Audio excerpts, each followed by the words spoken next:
And welcome into the Pirate Radio podcast. It is an honor and a privilege to welcome the brand new Chancellor of East Carolina University, Dr. Philip Rogers, who is with us in studio. And first of all, let me say congratulations to you and welcome aboard. Well, thank you so much. It's great to be back in Greenville. Great to be back in this studio here. Fun place to be. I feel like I need to take care of some business first because I know you as Philip. And I've known you for a while, and now you're like, some people know you as Dr. Rogers. Other people know you as Chancellor Rogers. Like, what do we call you? Well, I've always said that when I write my memoir one day, it's going to be how Mr. Rogers became Dr. Phil.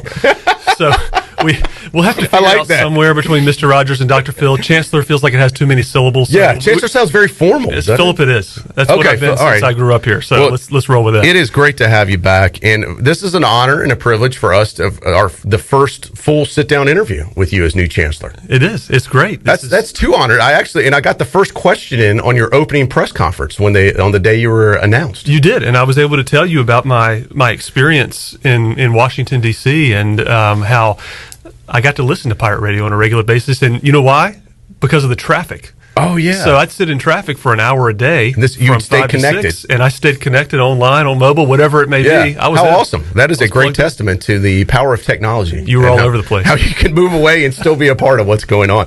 So, Philip, let's talk about how you came back to Greenville, because this is, I want some folks, I'm sure a lot of people may be hearing you and seeing you for the first time.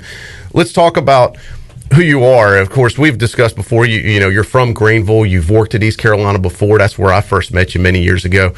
But let's start there, I guess. Let's start with your background for folks that aren't familiar with you and your ties to Greenville and East Carolina University. Yeah, definitely. Greenville's my home. It's been my home my entire life. I moved here when I was 6 months old, the ripe age of 6 months old. And my parents have lived here for 40 years, nearly 40 years. And father's been a local pastor here in Greenville. Mother's in higher education. For folks that are wondering, Oakmont Baptist Church. Oakmont Baptist Church. Give them a plug. Absolutely. We have to get a little branding and a little marketing going on that front as well. But my Gene Rogers. Greg Rogers. Greg Rogers.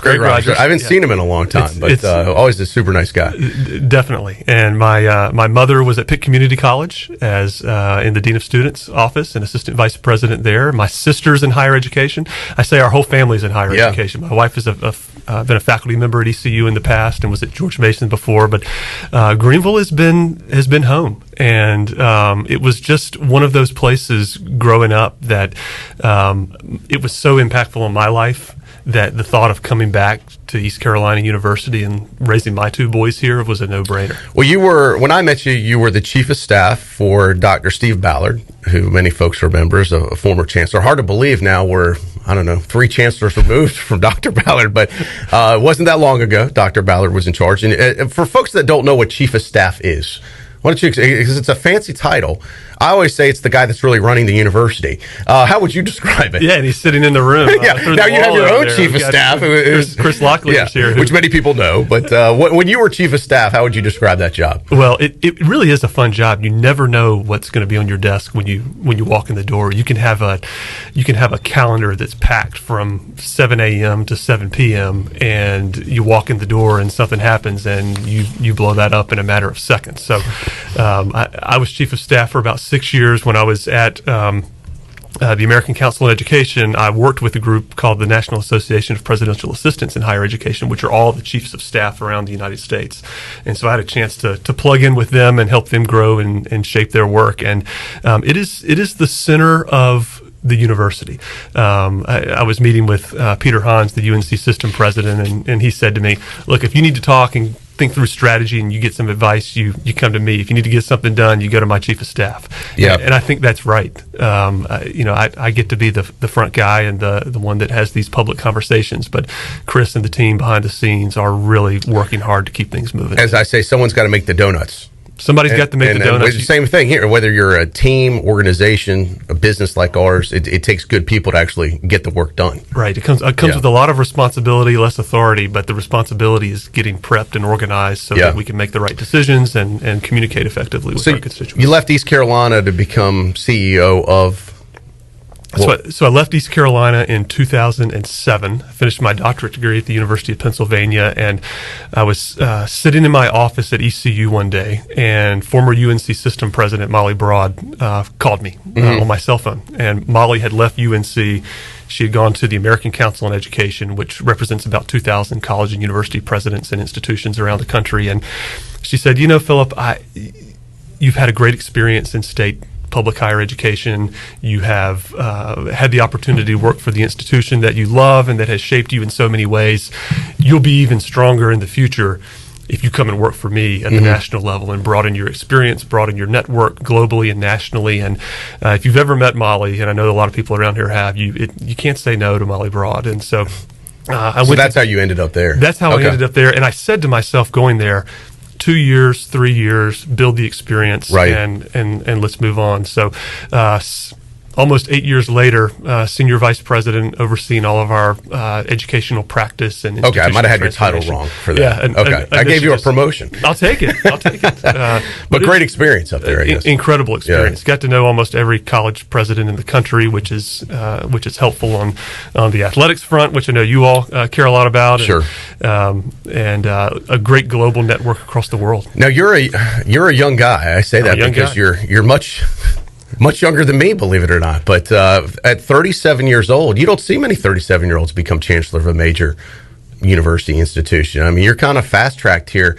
That's a lot of responsibility. But as I've told people, the Philip Rogers I know is much more mature beyond his years. And I mean that in a good way. And we talked about it yesterday on the air, kind of like what Lincoln Riley was with offensive coordinators when he was here. He's kind of like, hey, this guy has some special skills, and he was fast-tracked for that, and look how good he's doing. Hopefully you can do the same for East Carolina. We're gonna keep our fingers crossed. That's the goal. Is it overwhelming, though, to be chancellor at 37? Well, it's interesting. I've been, over the last 8 years, I've been exposed to, sitting at the table for dinner with the president of Harvard, spending time with Mike Rao, the president of ECU, who was the youngest college president in the country at the time. He's now in his fourth presidency, and he's in his 50s. And Mike Benson, who's been on 3 or 4 presidencies, now down at Coastal Carolina. There's a good track record of young presidents that have come in and have been successful. And it's always overwhelming to start a new. Has it sunk in that I'm the chancellor of East Carolina University? Finally, now that I'm sitting in the Pirate Radio studios, this is the place where it all begins, right? It does sink in. We appreciate that, but it does make it feel a little more real, I guess. No, it definitely does. When you're doing the media availability, when you're sitting in front of your senior leadership team for the first time, when you're meeting with your board of trustees and really trying to begin to help shape their vision and my vision for the institution, it comes front and center rather quickly. Let's talk about that vision. What is the vision for East Carolina University now under your leadership? Yeah, well, first of all, I've been saying to folks pretty clearly, and I want it to be crystal clear, that I don't come in with all the answers. I recognize the importance of how this community and how the students and the faculty and the staff and members of the local area have an invested interest in ECU. So I want to spend a significant amount of time being out and about on their turf, listening and learning from them about what they think is critical for the future of the university. And so as I think about vision, I start with that mindset, knowing that it can be most effective if it's framed for me through the lenses and the voices of the people who live it and breathe it every day. So you're going to see me out a lot trying to gather perspectives on that. But from a vision standpoint, I think about vision and priorities in 2 ways. One is at a very high, broad leadership philosophy level, and on that front, my goal is to begin to pick up where Ron Mitchelson left off, of mobilizing the ECU community and the broader Eastern North Carolina community around a set of shared goals, unity as we move our mission forward. And there's 3 quick things I'll mention that are big picture vision oriented. One, we have to be a mission aligned institution. If we're not mission focused, if we're not mission aligned, we can't take that next step of continuing to make the impact that we need to make. Number 2, I think especially in the COVID time, we have to be future focused. We have to be looking around corners to make sure we're staying on the cutting edge of higher education. And 3, you can't be on the cutting edge of higher education unless you're exploring and executing on some of the most innovative practices in the field. And I think that's where I bring some value to the table, having sat at that table all around the country. Great answer. I like the fact that you'll be kind of listening and meeting folks. And as you know, there's so many stakeholders at East Carolina, so many different personalities and people that make up the Pirate Nation. But we are united, I think, as pirates. And I think we've all, when I say we, I'm talking about people that support the university, whether it's alums, students, faculty, staff, business folks, who, whatever their tie ECU is, or just a fan. Yeah. I think we all want the same thing. Sometimes we just disagree on the path to get there. Yeah, and that's okay, right? That's the most important part, is being transparent and open and sharing your perspective. And in the end, somebody has to make a call. We'll make the call when we need to make it. But having all those perspectives at the table is vital for me on the front end. I asked you, once again, if you're just tuning in, we are talking to Dr. Philip Rogers with his first sit-down interview as the new Chancellor of East Carolina University. When I talked to you the day you were hired, I asked you actually about how will you go about unifying the Pirate Nation, because in the past there has been, there have been many divisive times and divisive past leaders that have picked favorites and propped some people up by trying to punish others. And there's just been a lot of different things. That's water under the bridge now, but things happened before you got here. But those feelings from folks still remain. I still talk to the people in the community that, I didn't like how this was done or that. And you're never going to please everybody. But how do you go about unifying the Pirate Nation that may have been divided in the past? Yeah, it's funny. My good friend Freeman Herbowski, he's the president of the University of Maryland, Baltimore County. He was named one of Time Magazine's 100 most influential people in the world, and regularly is recognized as the best college president in the country. And he called me after I was appointed to this role, and he said, "Look, I've been doing this for, I think it's 37 years or something like that as president of UMBC. He was one of the children in the Children's Crusade of the Civil Rights Movement, was thrown in jail, and was challenged in many ways as a young child and as a great leader. But Freeman said, look, the top goal of a college president is to make sure everyone, not one person, not one group, everyone is minimally dissatisfied with you, right? Yeah, it's this good way to look at it. It's this opportunity to ensure that you're spreading the wealth around in a way that you're making the best decisions that are right for the mission of the institution, not for a particular person. So I've been saying, this isn't about me. This is about us. This is about our success, not my success. And so I really believe that the way to do that for me personally is to be myself, and myself is to be a genuine, authentic person with everyone that I meet. I'm not going to play favorites. I'm not going to, get into that type of approach to leadership. I'm really going to be laser focused on ECU's mission and whatever it takes to get there. That's what I'm going to do. Sounds great. Philip Rogers joined us in studio for the very special edition of this Pirate Radio podcast as we talk big picture things with the new Chancellor. And I'm just curious, how did you find out, well, not find out about the job, that was well known that they were in a search, but you were up in D.C. with your family. When did you, I guess, maybe hear about, East Carolina's opened the search up for a Chancellor? And when did you say, man, that's something maybe I should apply for? I could possibly do that. How did it come about, behind the scenes? How did you get to the point where you are sitting here today in front of me as Chancellor of East Carolina University? Where did that first thought start? Yeah, so I haven't said this to anyone else before, and this is an interesting story. When Molly, the CEO of ACE, moved into retirement and transitioned out, I hadn't pursued many other opportunities when I was at ACE, and during that time I felt like I need a little insurance policy, so I'm going to test the waters of the market when I was at ACE, and so I put my name in the hat for a college presidency around the country, and I did better than I thought I would do at that time, and I made it to the finalist round, and I won't say where that was, but I did an on-campus visit, and at the end of it, my wife and I drove back home, and I looked at her and said, that was enjoyable. I think I can do this job, but I can't do it at this institution because my heart is at ECU. And ECU had a full-time chancellor at the time. Things were going well. I said, I'm willing to sit back and wait my turn if that opportunity ever comes open. And over time, things unfolded in a way that the role became available. And the minute the search launched, it wasn't just one person. There were 7 or 8 or 10 people that reached out to me and said, "Can we nominate you? Can we put your name in the hat for this?" And it literally is something that has been fire in my belly and soul for the last 3 to 5 years. And when folks reached out, I said, sure, put my name in. I'm happy to explore and see where this goes. And so when the UNC system reached out to me and said, we'd like to invite you in for an interview, you found the most thrilled person in the world to sit in front of that search committee. It was a little strange first interview, though. I can tell you about that at some point if you're interested. Yeah. Well, what was strange about it? The virtual aspect of it. Oh yes, everything was Zoom. You sit in front of a group of 20 people and they're tiny little dots on the screen. Right.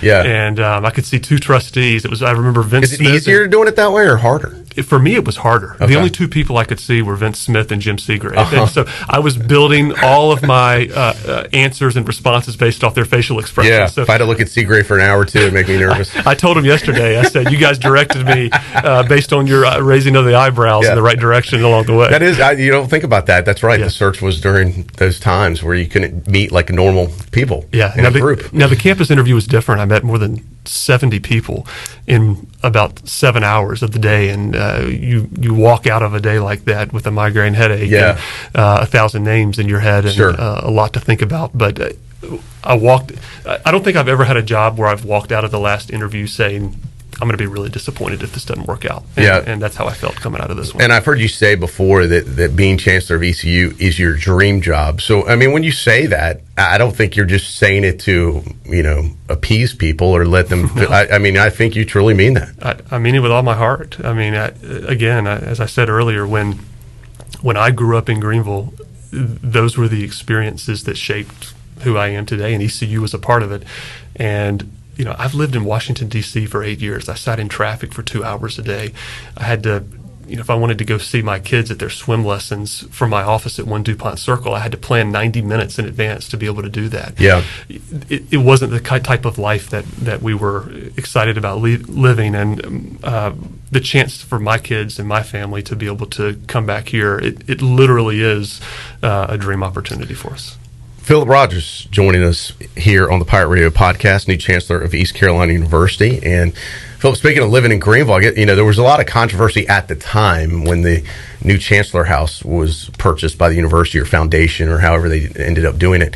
Is that where you're going to be living? That's where we've been placed currently. It's a nice setup, though. It's nice. It's definitely different from DC. You can look up and see the stars at night, and the transition for my kids has been very different than you know what it's like. You've got 2 boys, and they're a little bit older now. Yeah.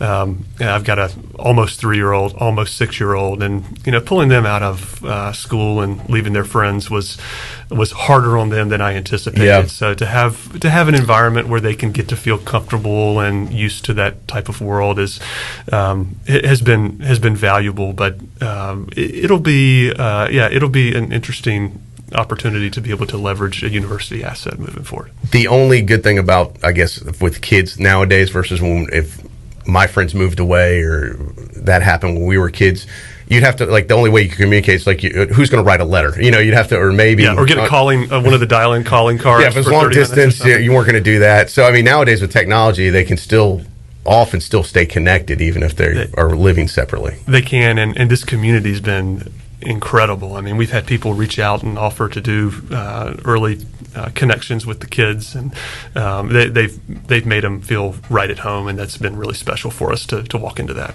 Just curious, how long do you think you'll be in this job?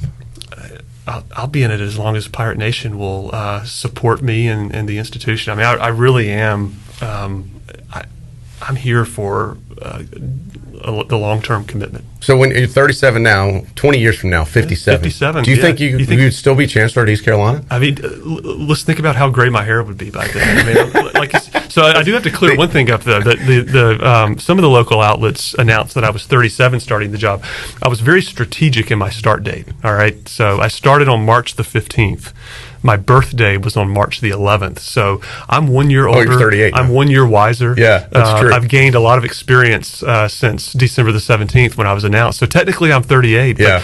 But these are hard jobs, though. Oh, yeah. Right? Look, if you could, I'll say this, Phil. I'll go and make a prediction. If you're here when you're 57, 58, if you make it 20 years here, which you might, it's very possible. I'm not saying you can't, but they'll look back at that as saying, wow, he was like a Leo type then. If you could weather, especially in this day and age, how challenging these jobs are. Yeah. And with all the technology and all the critics and everything, that would be an incredible feat. But still, somebody's going to be chancellor. Yeah. The university's not going to close. And they're going to have a need for a chancellor. So if someone's doing a good job, why not let them continue? And the job is going to change over time. And I'll say this, the average tenure based on the survey that my research team at ACE put out for college presidents was around 6 years. Yeah, it's like a football coach. It's like a football coach. If they make it that long. And typically it's not because the person doesn't want to be in the role longer than that. It's the pressures of the job. You have to do 10 different roles in the course of a 10-hour day, and the only thing the search committee didn't put in the job description that they should have was the ability to walk on the Tar River. If I could walk across the Tar River,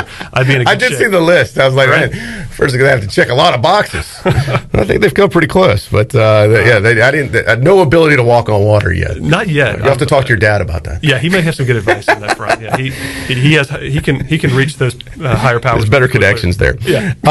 Hey, what did former Chancellor Steve Ballard think of all this when you got announced? Because he was the kind of brought you up through the ranks here at East Carolina. Yeah, definitely. So it wasn't a surprise to him because I'd been talking to him the whole time. He's been a great sounding board. Probably still is. I'm sure he still is. It was funny yesterday.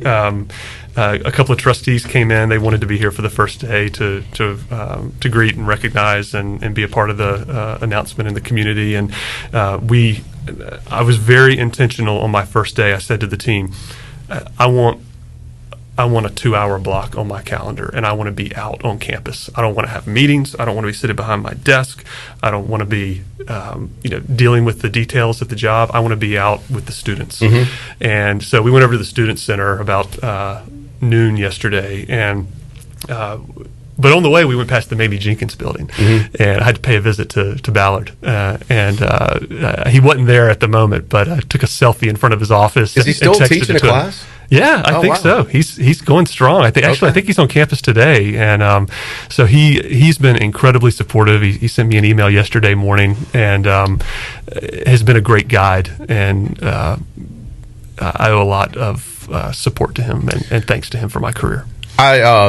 There's so much we can talk about, and hopefully this is the first of many visits we'll have with you. So I don't want to get too bogged down in the weeds. I want this to be more like Oprah and less like 60 Minutes. So I was going to have our introductory one be nice and easy for you, Philip. I know softballs. Yeah. All right. Well, and plus you need some time to get acclimated. I mean, you don't have all, as you said, you don't have all the answers for East Carolina's problems right now, right. And you're in day 2 officially of the job, but. You mentioned athletics earlier, and obviously we have a big athletic focus here, and a lot of our listeners are huge Pirate supporters and fans of the program. Athletics is you're inheriting a lot of financial issues, as you know. I'm not telling you anything that's not well documented and that hasn't been discussed already. I guess my question for you is, how much of your time is focused on the athletics issue versus it's still a big university, has a lot of other moving pieces and a lot of other components to it. How much time do you say, well, I need to work on this athletic issue versus everything else going on at the university? Yeah, so one of my roles at ACE, to give you a little context, was working with new college presidents around the country and helping them acclimate to their roles. And I used to tell them every time we'd get together, the two of the most complex aspects of being a college president or chancellor today are intercollegiate athletics and navigating a community-based medical school and hospital. Yeah, I mean, if you've never been at an institution that has D1 athletics, and if you've never been at an institution with a medical school, the learning curve is massive, right, to get there. So I feel it at an advantage. And you get both here. But the good news is I've been in those weeds before. I've been a part of that before. It is an environment nationally that everybody's wrestling with. You've got 25 D1 teams in the country that are actually, they have their revenues that are exceeding their expenses right now, and all those are Power 5 conferences. Right. So we're wrestling with what a lot of institutions are wrestling with right now. Where most of the programs do lose money, it's just a matter of how much can you minimize it, and at what point do you say, well, do we have to write this off as cost of doing business? Exactly. And so I've spent a lot of time talking with with John Gilbert and Ryan and the Stephanie Coleman, who was over there for a while, now is the interim CFO with the university, and they've been working hard to get me up to speed on things. And so, athletics, as we often say, is not the most important thing in the university, but it also is the aspect of what we do that people see front and center, and it influences so many different parts of this enterprise, and it will have my attention. Yeah, definitely. I agree. It's probably not the most important. It definitely gets the most attention and gets some of the highest salaries. Yeah, that's right. On campus with the coaches and stuff. And it can generate the most energy and passion in the community. I mean, I was at the baseball game on Saturday and was excited to see the sweep over a fellow UNC system school. Anytime I get a chance to brag a little bit, I'll be on the chancellor's call later this week. I'll get to throw a few ribs at my UNC Charlotte colleague. But I don't know about you. I don't know if you went to any of the games, but Saturday was I worked the jungle from left field to right field, and I saw it online. Yeah, that was cool. It was good. It was good stuff. That's great that you'll be accessible to, and that you like athletics. Not all folks in academia are athletic folks. Yeah, it was part of my passion as a child. Did you say you played Little League? Played Little League in Greenville. Yeah. I played for the old Burrs Welcome team back in the day. Yeah. Yep, and it was. Played 1 year at Rose High School. What position were you? So I was a utility infielder. I played a little first base when I was in Little League. As I moved into high school, my length helped me be a pretty decent pitcher. Played third base a little bit. But for folks that don't know, you're a tall guy. 6'5". Yeah, because I forgot how tall you were. Because I'm 6'1", and I'm like, oh my goodness. Yeah, I forgot how much you loom over folks. I went into I ended up going into higher education. My best friend growing up, who we went to A.G. Cox Middle School together in sixth grade. We went to Wintergreen Elementary for 5 years. Was Burke Badenhop, and Burke went on to play at Bowling Green State, and then eventually played for the Red Sox for about 5 or 6 years. I think he's been a guest on Pirate Radio before. I think he has. Yeah. So that he's a friend for life, and we started in Pitt County Schools basketball together here, and it's just Sportstown, USA. Yeah, that's where we grew up. Philip Rogers joined us, Chancellor of East Carolina University, with his first sit-down interview. Honored to have that here on our Pirate Radio platforms. Philip, fundraising always an important component for any university. It takes money to operate anything. How big of a focus do you put on fundraising? What are your goals for fundraising with the university? Yeah, well, as we move into a post-COVID era where every campus in America is seeing money going out the door, thank goodness for the latest round of stimulus funding that'll help us significantly. We're going to have to figure out the right balance between state-supported funds and a business model that brings in alternative revenue sources from different areas. And we have an incredible Pirate alumni community and friends of the university. I think we have the opportunity to really step up into that space and generate some resources to support those mission-aligned aspects of ECU, athletics included. Perhaps one of the most important areas where we can invest right now to ensure that we have the right scholarships for our student athletes and are on par with our competitors in that space. So you're going to find me spending a lot of my time focused on relationship building. I consider myself the chief relationship officer of the institution, and I want to make some big asks here because I think we have the capacity to deliver on high-level resources within our alumni base and elsewhere. What people get hung up on numbers a lot, even the size. How many people attend ECU? What's the size of the school? What is the ideal size for East Carolina University currently? Yeah, in your opinion, we have to strike the right balance between in-person and online. Yeah, and that's another category too, which online continues to grow more and more, but isn't unlimited. It still takes resources to be able to do the online.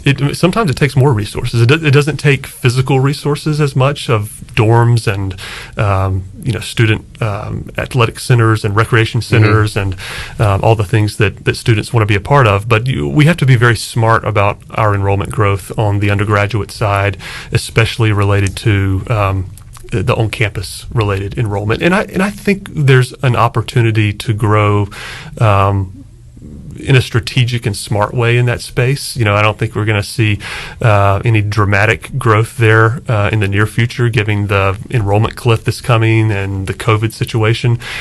Where we need to be on the cutting edge of staying ahead of the game is in the virtual space, because there's universities all over this country that just spent the last year trying to catch up with us. We've been the distance leader in education. We can't let that happen. We have to get really strategic, especially in our graduate programs, about scaling online engagement with our students. So I'd love to see us grow, but I want to see us do it in a very methodical and smart way. And right now, frankly, the trend in higher education is not one of growth. I mean, we're seeing about a 4.5% decrease in enrollment across institutions across the country.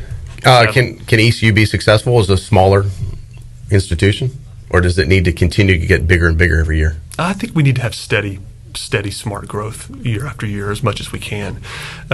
We've been, as far as I can tell, pretty level over the last few years, even a couple of declines. And it's a tough environment to grow right now. So if we can make some steady growth, that would be a huge win financially and from an access standpoint. You talk a lot about relationships, and really that's what everything is about ultimately. If people feel good, if they know somebody, if they're asked, they might donate, whether or buy tickets or decide to send to attend East Carolina University. Everything is usually built on relationships. Those need to extend, I'm sure you would agree with me, to Raleigh and Jones Street and the decision makers at the state legislature level that fund a lot of what's going on in East Carolina. I think that has, in the past, that has faltered, and I know guys up there, and they've told me that we have no relationship with anyone from East Carolina University. Will that change under your leadership? Yeah, I think it's already changed. I've spent a ton of time on the phone with our local legislative leaders and those at the highest levels of the General Assembly, not necessarily asking for anything, but simply learning about who they are, learning about what matters to them in Eastern North Carolina, learning how ECU can add value to the region, can continue to stimulate economic growth. I mean, that's what this is all about, right? It's about finding the right balance of a partnership with our state leaders who want to see our state be successful and grow, and the role that ECU can play in that. And it's an area where I have a lot of experience on campus. We brought in that dental school, we brought in that family medicine center, we brought in indigent care funding, enrollment growth for many years, and we did it because people trusted us. And so that's where we need to see this move. And as you know, you have to work both sides of the aisle. You can't go one way or the other. You got to work with everybody. Look, I'll tell you, when the 2010 shift happened, we had one political party that oversaw the state of North Carolina primarily for more than 100 years, and even during that time, I made a very intentional effort when I was the legislative liaison at ECU to spend time on both sides of the aisle. And when that shift happened, that was right at the moment where we needed the final funding for the School of Dental Medicine. And I remember sitting in the office of one of the new appropriations chairs at the time who was in the new majority. And he said to me, there were a lot of people that walked past my office for years and years, but you didn't. And you came in and you treated me like a person and like someone who mattered. And for that, we're going to get you this dental school. And now I'm in a position to be able to help you do it now. And so you have to. And I think that's good for folks to know. You've done those things before when you were here at East Carolina, so it's not new to you. And that's what I said. Someone was asking me, what do you think about Philip? I said, well, you don't have to show him around his first day. If you're new to a university and you've never been there before, the first thing you've got to learn, where do I park? Where's the building? Where's show me around campus? You can hit the ground running because you already know all these things. Yeah, the learning curve. Including Raleigh. That's right. And let me tell you, I told Ron yesterday, his office is on the second floor of Spillman, and I said, we're going to build a trap door at the bottom of your office so that I can pull it and you can drop down into my office in Spillman 105 if I ever need you. He's close by, and he's been a huge resource. But look, if walking into this role, knowing Fifth Street, knowing Jones Street, and having a deep understanding of the federal government and the global higher education scene, that puts together 4 pretty solid pieces of the puzzle that I hope will make a difference at ECU. What just like a football coach comes in, they often want to hire their own team, bring in assistants. What important hires do you feel you need to make? Well, the first one sitting in the room through that glass over there is chief of staff, and when you look at. Has Chris been hired already, or is this news to him? No, he's laughing now. He most definitely. I don't know if we just struck the deal today. Yeah, this is it. Yeah, breaking news. No, he most definitely knows that he's been hired. He may be regretting it over the last couple of months, given how much. Yeah, but that is an important hire for you. It's the centerpiece. Sure. It's the orchestra conductor, as we talked about earlier. Yeah. So the Board of Trustees unanimously approved him as Chief of Staff at the February meeting.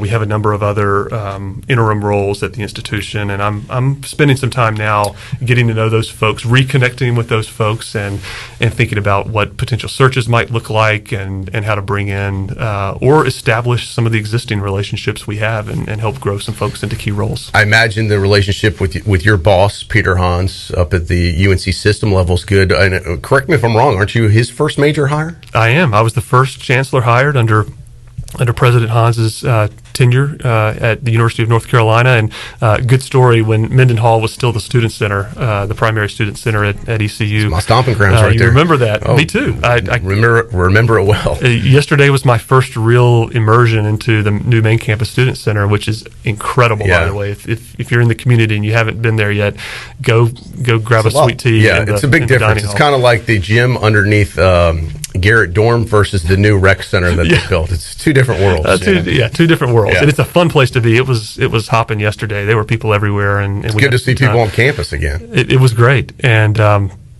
but you're right. This is it's a new day. It's a new era. And I was walking up to Mendenhall Student Center. I think it was in 2006 with then Chairman Hans of the Board of Governors. Okay. And he came for a visit, and it was the time when I had just. I'm sorry, it was 2013. I had just announced that I was stepping away to go to the American Council on Education, and at the time he said, Philip, one of my goals as chairman of the Board of Governors is to grow talent within the system and make it okay for them to go out somewhere else, gain more experience, but recruit them back into key leadership roles in the future. And little did we both know, making that walk from that old parking lot up to Mendenhall Student Center, that he'd be the one to bring me back, and it would be in this role. Don't want to dwell on the COVID issues, but that is something that has affected every university, everybody around the country, around the globe. It does seem like things are moving in the right direction. What's your vision for ECU? I think by summertime, this thing's, knock on wood, hopefully even a non-issue and has gone away. But what do you envision the fall like? Is it things hopefully back to normal? That's the goal. That's the goal. We're really fortunate. Again, we talk about having a medical school and a major academic health center close by with Vidant, with the Brody School of Medicine. Student health has been just going above and beyond to serve the community during this time. We've got the Pitt County Health Department. We're ready to administer as many vaccines as we can. The key is getting the allotment. And so let's get as many people vaccinated as we possibly can. But I can tell you we're already starting the process on campus right now of building out the right team that can start the planning processes to get us to as normal operations as possible. I was telling students yesterday, if the conditions keep going in this direction, I hope the fall of 2021, and hope is the key word, I hope the fall of 2021 looks more like the fall of 2019 than 2020. And we can get there. I want to see it be a lot more normal than it has over the last year. We'll definitely have to have you back to talk more about things. I know we're running a little short on time, so we haven't been able to get into everything, but there'll be plenty of time in the future to discuss more issues. I do want to, before we get out of here, I've talked to some of my friends in the media, and I've heard you discuss this a little bit a couple times publicly. A guy we work with every day here, Jeff Charles, who's has a role with us all the time, voice of the Pirate, longtime voice of the Pirates, pretty much predates everybody now at the university. He's one of the longest ranking folks. And I said, students come and go, professors come and go, fans come and go, coaches and players come and go. The only one consistent thing we've had over the last is the voice of the Pirates. That's something that unites all. Like, everybody remembers their first time they heard Jeff Charles. I was told, and I've heard this from you too, that you can do a good Jeff Charles impersonation, and we love impersonations here at Pirate Radio. We are big into it. You like it? Oh, we do it all the time. So I wanted you to give us an opportunity to hear your best Jeff Charles. This will be the debut. Oh, okay, yeah, because I've only heard people talk about it. I've never actually heard you do it. All right. So this is a big moment. I've heard about it, and I've heard people say, "Man, this guy's got a great Jeff Charles." So let's hear it. All right, here we go. You ready? We are ready. All right.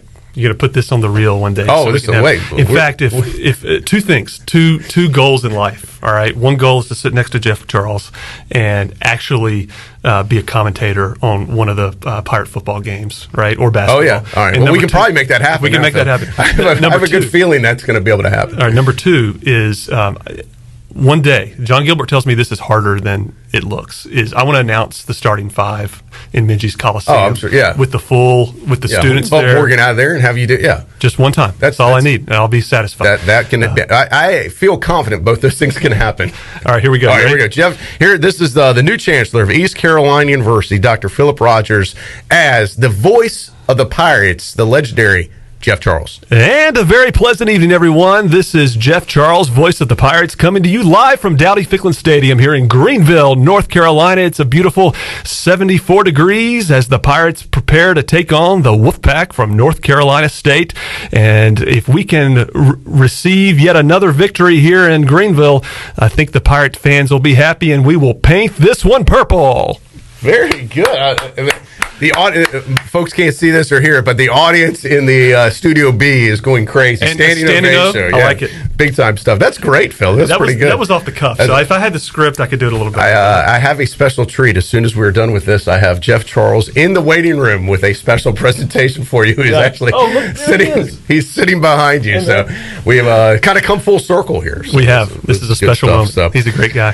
Philip, thanks for your time today. Congratulations on becoming the next Chancellor of East Carolina University. I think this was a great kind of discussion and a chance for folks to get to know you a little bit better. It's hard. You may not be able to interact on a personal level with every single person in the Pirate Nation, but a lot of times through the media and interviews like this is how you people get to know you. So it's a great way to do it. And I just want to say to folks, as I'm walking around ball games, as I'm on campus, as I'm in the community, please come up and say hello. Please introduce yourself. Even beyond the interviews and the public pieces, I want to meet people one-on-one. So you may not recognize me behind the mask, but if you do, come up and find me and say hello and take a picture, and let's do something that can celebrate Pirate Nation together. Well, we're glad to have you here, and we wish you all the best, because we're all, rising tide lifts all ships. So the better East Carolina University can be, the better it is for everybody in this community, in the East, and of course for a station called Pirate Radio. So we definitely are excited about your potential and your opportunity here with the university. Who knows, Philip, maybe 20 years from now we'll joke about, remember that interview? And we're both 20 years older doing the same thing. If we're sitting right here, God willing, we'll have an anniversary meeting, and we'll re-listen to this show. That'd be good, right? We can critique each other then. Yeah, that's right. All right, we'll look forward to seeing you again, and I know you've got a busy couple months coming your way. Probably busy year planned, but we'll definitely circle back with you and have you on again, at least before football season. Can't wait. Looking forward to it. Thanks so much for your time. That is Dr. Philip Rogers, Chancellor of East Carolina University.